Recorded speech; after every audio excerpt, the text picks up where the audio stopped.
आज कार्तिकी एकादशी निमित्त देवाची आळंदीकडे टाळ मृदुंगाच्या गजरात विठू नामाचा जयघोष करीत वारकऱ्यांचे प्रस्थान सुरू झाले आहे. चौक परिसरातून दिंड्या निघाल्या आहेत. पंढरपूरची आषाढी एकादशी नंतर आजची कार्तिकी एकादशी मोठी एकादशी म्हणून देखील ओळखली जाते. या दिवशी वारकरी संप्रदायातील तसेच वैष्णवपंथीय एक दिवसाचे उपवासाचे व्रत करतात. आजचा दिवस चातुर्मास व्रताचा हा शेवटचा दिवस मानला जातो.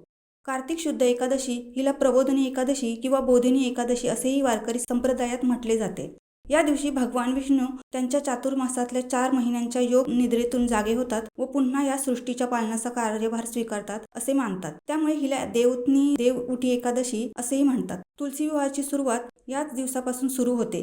कार्तिक पौर्णिमेला तुलसी विवाहाची सांगता होते आणि लग्न सराईचे दिवस सुरू होतात. पंढरीच्या विठुरायाचे स्मरण करण्याचा, त्याच्या नावाने उपवास करण्याचा आजचा दिवस मानला जातो.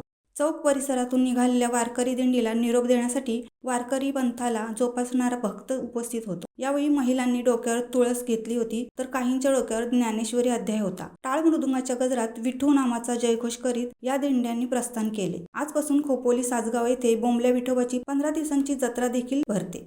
शिवसत्ता टाइम्ससाठी अर्जुन कदम, चौक. दे धडक बेधडक वृत्त देणाऱ्या आपल्या शिवसत्ता टाइम्स न्यूज चॅनलला लाल बटन दाबून सबस्क्राईब करा आणि बेल आयकॉनला क्लिक करायला विसरू नका.